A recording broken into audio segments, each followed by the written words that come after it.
Hey, I'm Lauren. I'm with Active Music. This is Joe from Active Music. James from Active Music. Steph from Active Music. It's Anthony, I'm part of Active Music. Danny, I'm with Active Music. This is Richard from Active Music. We're so excited to let you guys know about our new single, With Me. With Me. Our single, With Me, on May 29th. Comes out on May 29th.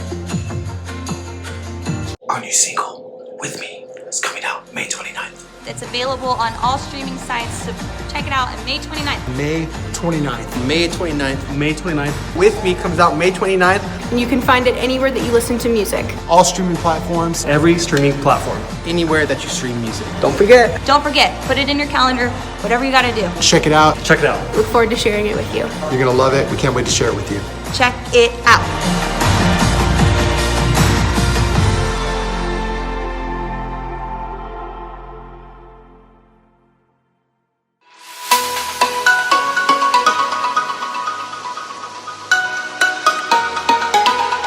Good morning, Active Church. Thank you for joining us. My name is Diana. And I'm Shauna, and we're on the team here.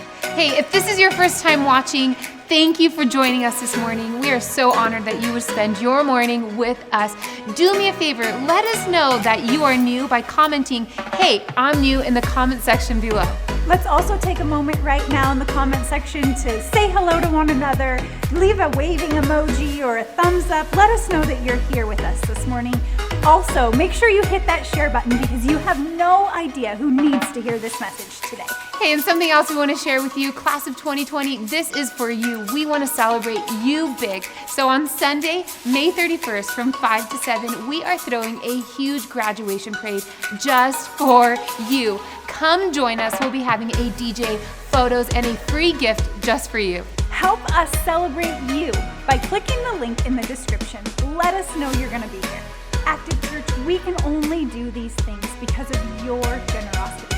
Your giving changes the world. And there are two ways that you can give with us this morning. The first way is online at activechurches.com. Just click on that giving button. And the second way is our favorite way to give. Just text the amount to the number on the screen. It's so easy.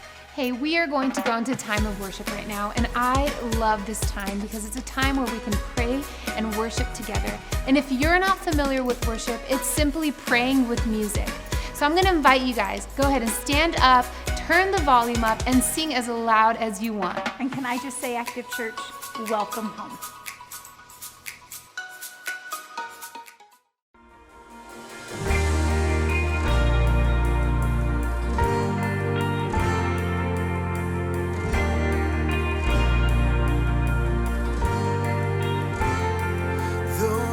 Pushing, you call me on the water. And through the rushing wind, I still can hear your voice. When the earth gives way, I have a firm foundation, far beyond the pain, far above the noise.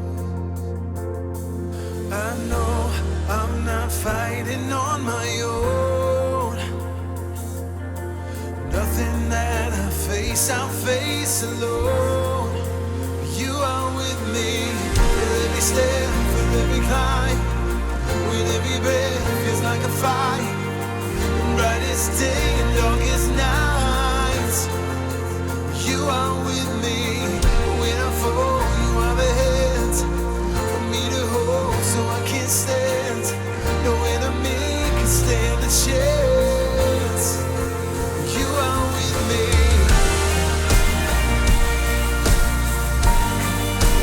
You are with me.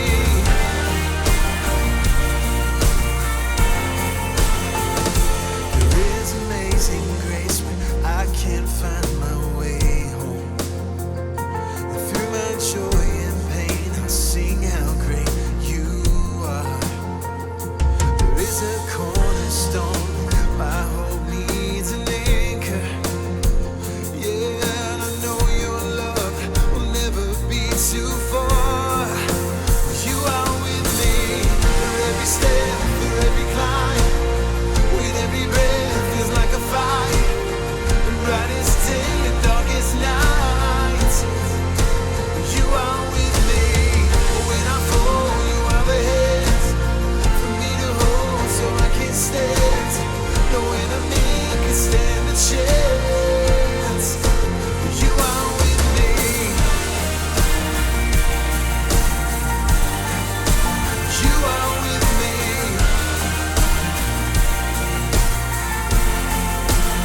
Jesus' blood and righteousness.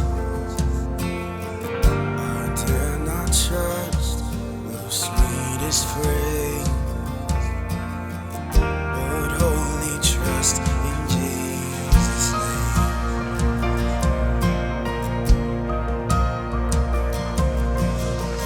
My hope is built on nothing less than Jesus' blood and righteousness. I dare not trust the sweetest frame,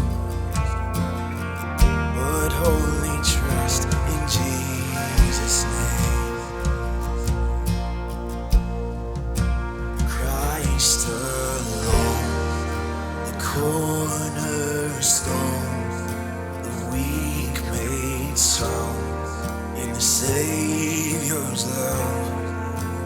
Through the storm, He is Lord, Lord of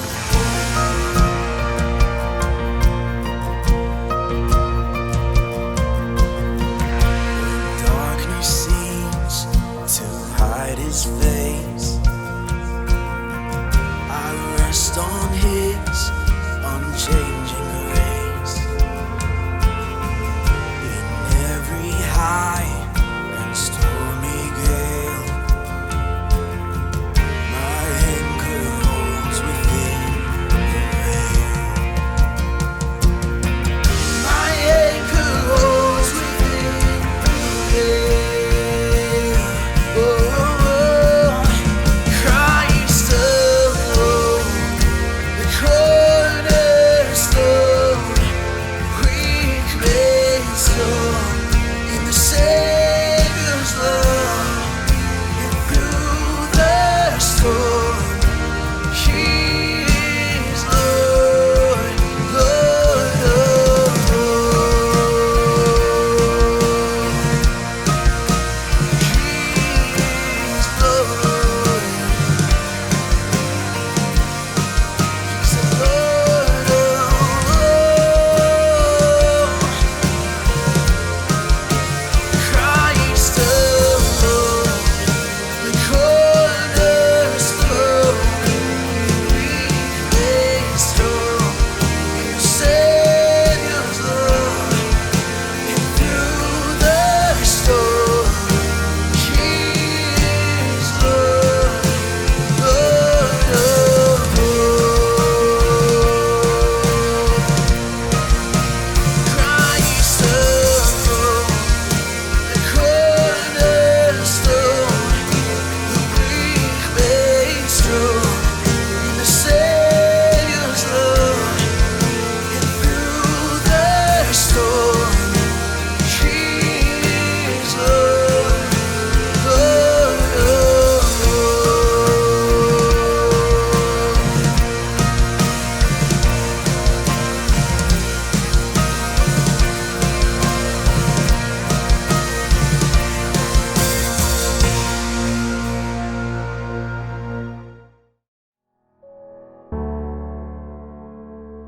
What an incredible moment of worship that was. Hey, if you haven't heard, Active Music is releasing their new single May 29th called With Me. I know that this song has been an incredible anthem of hope for my family and I during this season. Help us get the word out by sharing the graphics and the videos on your social media platforms, because we believe that somebody needs to hear this song. It'll be available on all streaming platforms. Another exciting thing coming up here at Active is Kids Blitz. Hey, if you've got littles, kinder to 5th grade, you do not want to miss this. June 23rd through the 25th is Kids Blitz at home. And we are so excited about this. And if you don't know what Kids Blitz is, it is a high energy 3-day event where your kids can engage with each other and with the story of God. We will be letting you know when you can come onto our campus to pick up Blitz boxes. These Blitz boxes will contain everything you and your kids need for those 3 days, including snack, crafts, the lessons, everything you need. I know my kids are so excited for Kids Blitz and cannot wait to pick up their boxes. So be sure to check out social media for more details. And here at Active, we believe in creating fun, engaging environments for all of our kids in all seasons. And this is only possible because of your giving. There are 2 ways that you can give with us today. You can visit us at activechurches.com and just click the give link, or you can text the amount to the number on the screen. Right now, we're going to hear from Pastor Mike. We're in our 2nd week of Just Curious, and today he walks us through the question, does God have a plan? I know I ask myself that question all the time. But before we dive into this message, would you join me in a moment of prayer? Dear God, we just thank you so much for these opportunities. And even though we are scattered, we know that we are still gathered. Lord, I ask that you would speak to us through Pastor Mike as he shares what you have for us this morning. In your son's name we pray. Hey Alexa. Hey Alexa. Hey Alexa. Hey Siri. Hey Siri. Hey Siri. Hey Google. Hey Google. I'm listening. Hey Siri, who is God? Who is God? It's all a mystery to me. Why should I follow God? Why should I follow God? I don't have an answer for that. Does God have a plan for me? Does God have a plan? Now playing God's Plan by Drake. Go ahead. Yes? I'm here. The will of God, divine will, or God's plan is the concept of a God having a plan for humanity. Well, welcome to Active Churches Online, everyone. My name is Mike, and I'm the lead pastor here at Active Church, and I got some of the team joining me, so thanks for being here, guys. And thank you for joining us, however you're accessing Active online, whether you're watching or you're listening. It's such a privilege to have you a part of the story that God is writing here. We are in the middle of a series called Just Curious, and we're wrestling through some of the big questions about God. And so here's what I'd like to do today. I want to start with a personal story, and then I want to give you one of those big questions, and then we'll wrestle through the answer together. And then at the end of our time, I want to ask you what I would call a story-shaping question, all right? So first, quick personal story. This year marks my 19th year at Active Church, so they haven't gotten rid of me yet, so I'm thankful for that. I have served in a few different positions here at Active, and each one has been life-giving and been exciting. But I can remember 3 distinct moments in my career here at Active where I began to look for a new opportunity. Not because there was something wrong at Active or there was something going on that I didn't enjoy. I just felt like it was time for me to look for something else. And each one of those times, I received the same answer: no. The first 2 times, they said no to me, which is deflating and defeating and discouraging. But I felt it was right and they felt it was right. The 3rd time, I said no. They thought I was right for the position, and I said, I don't think I am. And I remember each time driving away from those interviews, from those conversations, and I was really frustrated with God. Even though I said no in that last time, even though when they said no, I agreed that it was probably appropriate, I was really frustrated with God, and I asked a question that I think a lot of us ask. And the question was this: so what's the plan? What's the plan, God? And I think a lot of us ask that question. In fact, Google released the top 3 questions that people have been searching for during this COVID crisis when it has to do with God and religion and with church. And one of those questions was this: does God have a plan for me? And I think all of us want to know if God has a plan for us. And deep in that question, deep within our soul, the reason why we're asking that question is because we want to know, God, have you thought about me? God, do I matter to you? God, does my life have significance? And so we're asking that question not because we just want to know if there's some sort of plan. We're asking that question because we want to know, like, does God really think about me and care about me? Has he had some forethought about my life? And the reason why we ask that question is because of the things that are happening around us. We look at our life and we ask this question: is this how I want my life to be? And so we push back. Maybe you push back and ask the question, God, is there a plan for me? Because you don't know the plan. And if you're like me, you like to have control over a lot of things, right? Like, I like to be able to be a little bit OCD about my life. And if I don't know the plan, then that must mean that there's not a plan. Or maybe you ask the question, God, is there a plan for me? Because you want to know if there really is a God. Because you're not sure you believe that there is a God, let alone that there's a God who has a plan for you. Or maybe, I think the one that all of us can relate to is we ask God if there's a plan because maybe we think we've missed the plan, or we've messed up the plan. When I said no to that third opportunity, quite honestly, I thought I missed the plan. It messed with me for about 3 months. And because I married a really great wife, she was a really great encouragement, I was reminded that perhaps me saying no was a part of what God wanted me to do. But it was unsettling in my heart. Maybe you think that you've messed up the plan. Because you look at your life, you look at your behavior, you look at the things that you're doing, and you're wondering why a loving God would even have anything to do with you. I think ultimately the reason why we ask this question, does God have a plan for me, is because of the interruptions that we face in life. When we face interruptions, it messes up the nice rhythm of life. It messes up our control of life. In fact, I'll show you, I think a lot of us want to live life this way. We want to have a life that's scheduled, nice little boxes, maybe some really nice writing, and every single one of our boxes is filled. And I think some of you, like me, we just want to check those boxes. And so we would ask God, like, God, if you have a plan for me, can you make it like this? And I think the reason why we ask the question is because the answer to that question in the life that we're living and what we see around us is nothing like this. It doesn't meet this standard. We can't check these boxes. And so we struggle with that question. Like, God, is there a plan? Because it doesn't seem like there's a plan. It doesn't seem like there's any thought. It doesn't seem like I have significance because the life that I'm living, it's a bit chaotic. And this is why I love the scriptures. Not just because I'm a Christian, but because it's written by men and women who were pursuing God. And they were trying to figure God out like you and I are trying to figure God out. They went through crisis like we're going through crisis. We're doing church at home. We can't gather together because of a very infectious virus. And they had to figure out life like we had to figure out life. And they looked at their life and they said, it just doesn't seem like there's a plan because it feels chaotic. And this is why I love these real stories of these real men and women who are trying to figure out God. One of them is Paul. We talk often about Paul here at Active Church. And I want to share something with you today that I believe will be life-changing. And I know that that might seem a bit dramatic, but I really believe that it could shift your perspective and help you see God and how God sees you in a significant way. And so I want to take you to something that Paul writes because he offers us something that's better than a plan. But before we get there, I just want you to get some context for who this Paul guy really is.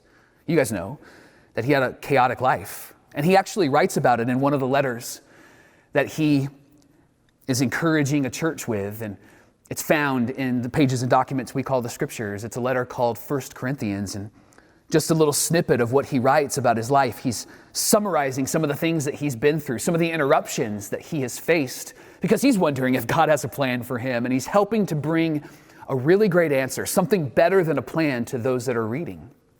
And here's a little snippet of his life, his biography, so to speak. He says this in 1 Corinthians chapter 11, 5 times I've received 39 lashes. 3 times I was beaten with rods. Once I was pelted with stones. 3 times I was shipwrecked. I spent a day and a night on the open sea. I've been constantly on the move. I've been in danger from rivers, in danger from bandits, in danger from fellow Jews, in danger from Gentiles, in danger in the city, in the country, at sea, from false believers. I've labored and I've toiled and I've gone often without sleep. I've known hunger and thirst and I've gone often without food. I've been cold and I've been naked, and besides everything else, I face the daily pressure of my concern for all the churches. It feels like he was starring on the TV show Survivor as he writes that out, right? And as he writes, he's not complaining. He's just helping us to see that he knows what we're thinking and what we're feeling. And then what he says next is remarkable. It's in a different letter. He actually helps us to see that maybe perhaps there's something better than a plan for his life, for my life, and even your life. And I want to show it to you because I think that it'll change everything for you. So if you do have a Bible with you, or if you have the Bible app on a smart device on your phone, would you turn to the letter of Romans in the New Testament in the Bible? Romans chapter 8, starting in verse 28. And what I want to do is I just want to walk through it piece by piece, step by step, because it's powerful and it's significant and it's life-changing. And I don't want you to miss what Paul is communicating to you and to me. So Romans chapter 8, starting in verse 28, it begins this way. And we know that in all things God works. All things God works. Which means that God is up to something in every moment. Even in those moments when God feels distant, even in those moments when God feels like he's very inattentive to you, in those moments when God feels like he's being very quiet, or even in those moments where you're not sure that God is even near. Paul's conviction and what he's writing to you and to me and to these first readers is that in all moments, God is at work. God doesn't take a day off. And he wants you and I to know that before he gets into anything else. That God is always up to something in your life and in mine. And he says this, that I know and we know that in all things God works. And what is he working for? For the good. That God is looking to accomplish something in every single moment. He's looking to accomplish something good.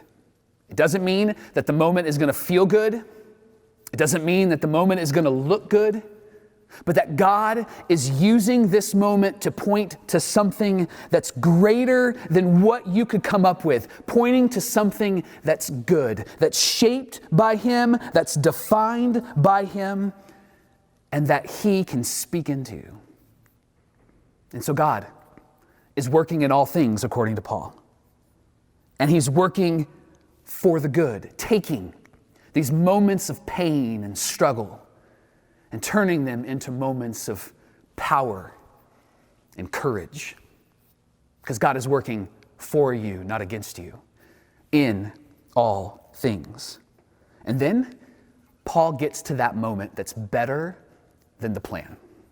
And you might know this verse if you're a Christian. If you're not a Christian, this might be new to you. And so I want you to lean in wherever you're at, on the couch. Maybe you're driving and you're listening. Just lean in. Pay attention to the road, but lean in.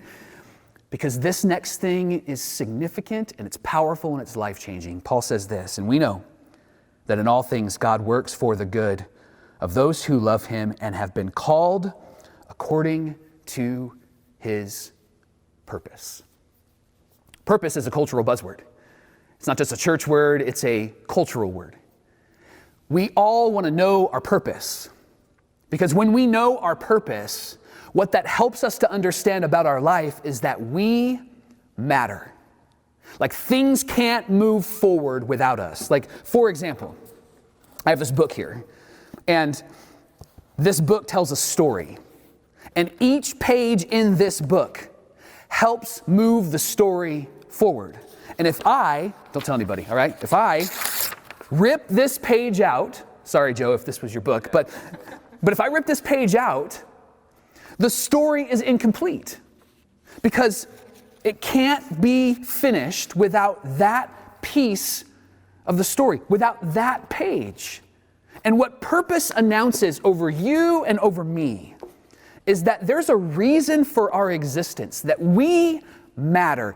You might have been a surprise to mom and dad, but you were not a surprise to your Heavenly Father, the God of the universe. God works in all things for the good of those who love him and are called according to his purpose. That God has something far better than, far better than a plan. He's got a purpose. He's not looking to check the boxes of life for you. God is looking to give you life. When he shaped you and designed you, he had a life in mind, a purpose in mind. Even if you think that you have messed it up or you have missed it, God is announcing to you through the words of Paul, there's nothing you can do to throw off your purpose. You matter. You're significant. And then my favorite part of what he says comes next. And I just want you to know, it's heavy, it's big language. I want us to walk it through together. He says this, and we know that in all things, God works for the good of those who love him, who have been called according to his purpose. You ready? Verse 29. For those that God foreknew, he also predestined to be conformed to the image and likeness of his Son. So the purpose that God has given you and given me is that we can be conformed to the image of his Son, God's Son, Jesus Christ. Now, it's big language. I've been a Christian for a long time. I was 8 years old when I came to know Christ, and I'm not 8 years old anymore. And so I've been a Christian a long time. And even I read that, and it's big language. So could I just pause, and could we walk it through, even if you're a Christian? Could we pause and walk it through? And if you're not a Christian, man, I want you to lean in, because this is so significant for you. This moment is powerful, because what Paul is communicating is a deeply held belief that Christians are holding on to for generations. And it's this: if you want to know what God is like, you look at Jesus. So if you have a question about God, look at the person and work of Jesus. But then he takes it even further.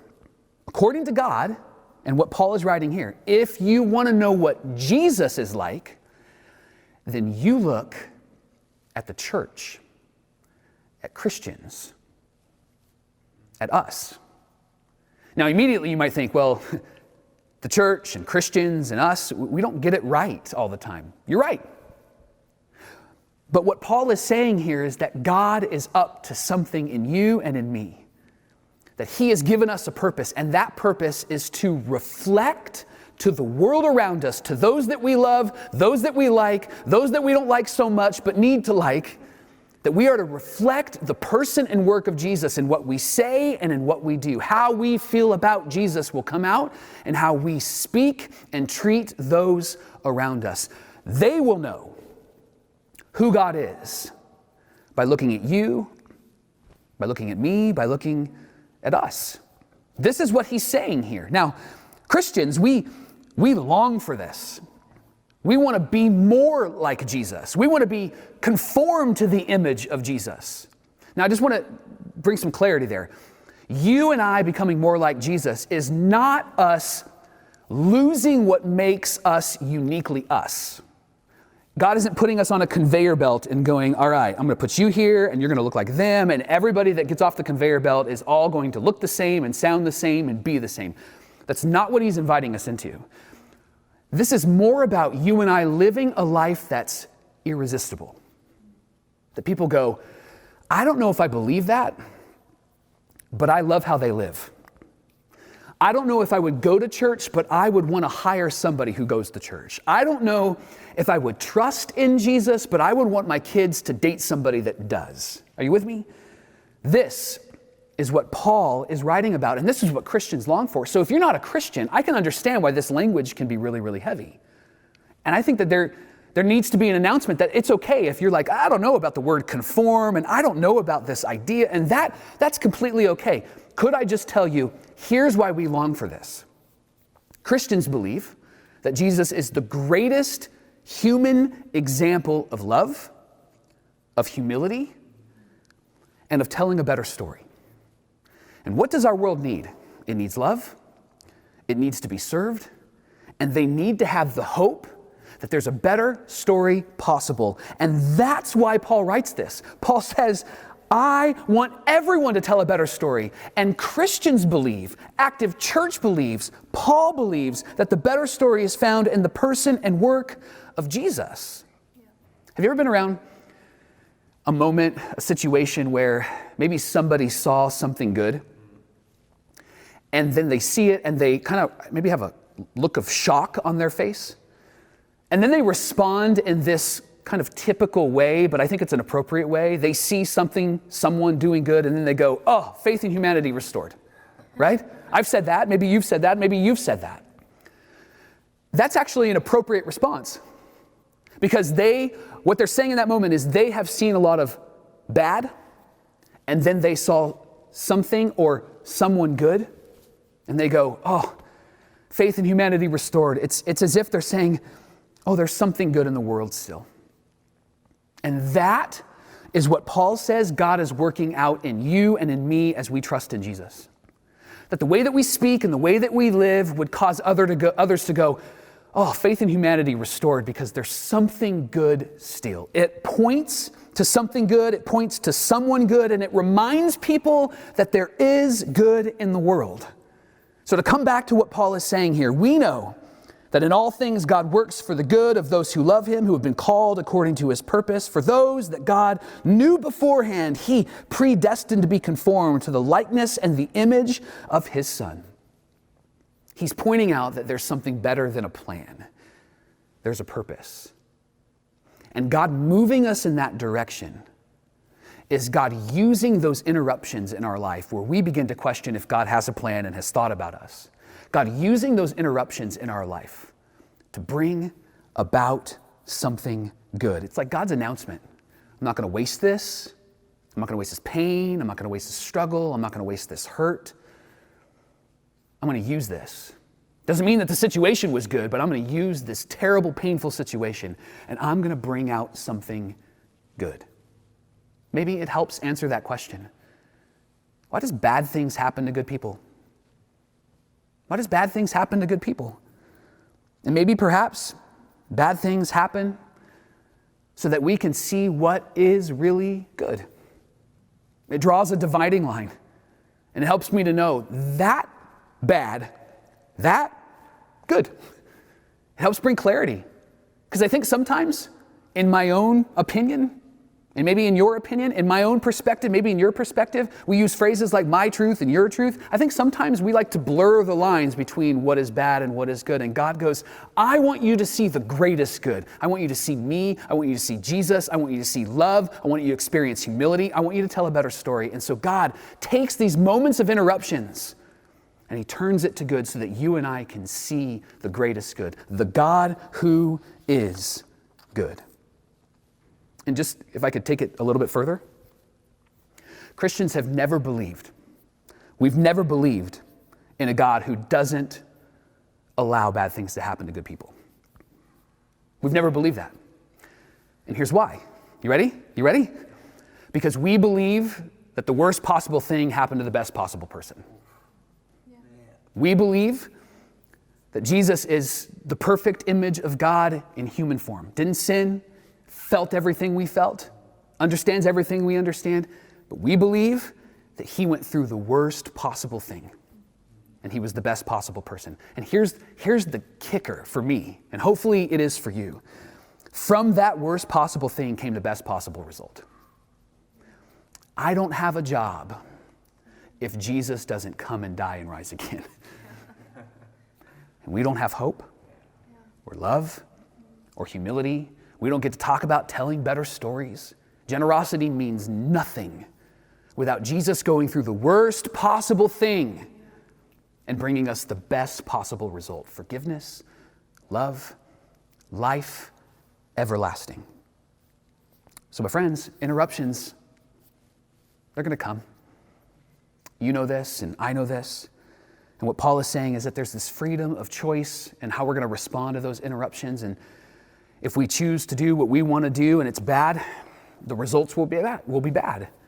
And if we choose to do what we want to do and it's good, the results could bring about the greatest good. What Paul is simply saying here is this: you and I have the freedom to choose and believe that the best option in life is a relationship with Jesus Christ. Because when we trust in Jesus, the God of the universe is with us and in us. And in those moments of interruption, in those moments of pain, in those moments of struggle, in those moments where we're wondering, God, is there a plan? God announces, I've given you a purpose, and I'm working all things out for the good, the greatest good. So, here's that story-shaping question I promised you. You ready? At the end of your life, would you rather fulfill the plan, or would you rather live in your purpose? At the end of your life, would you rather check all of the boxes? Look what we did! We fulfilled a plan! Yay! Or would you rather live in your purpose? That's the question we have to wrestle with today. And that's the tension that you and I have to live with today. I want to live in purpose. I want to be more like Jesus, because I believe that's where better stories are found. And I want to invite you to say yes to that.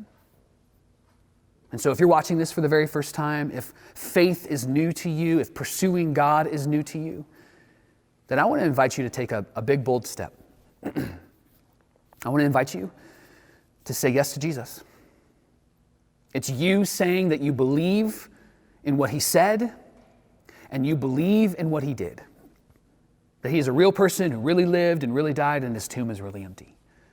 It's as simple as saying yes to Jesus. I'm going to trust you with my life. And that decision is not a decision that you make by yourself. It's not a private decision. It's a personal decision, but it's not a private decision. And we want to invite you to share that publicly in a bold and courageous way. And so I want to invite you to do one of two things.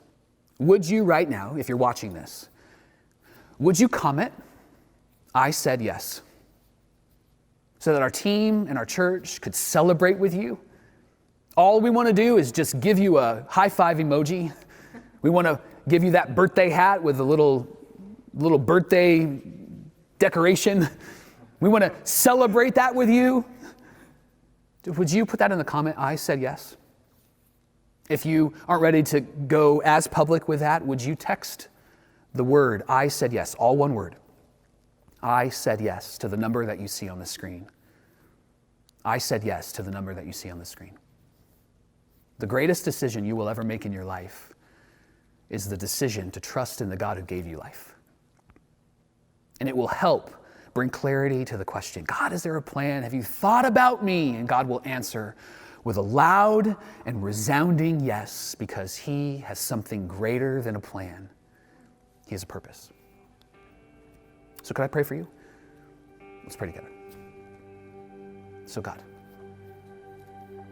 I pray for those that are riding the tension right now. Do I want to fulfill a plan, or do I want to live in my purpose?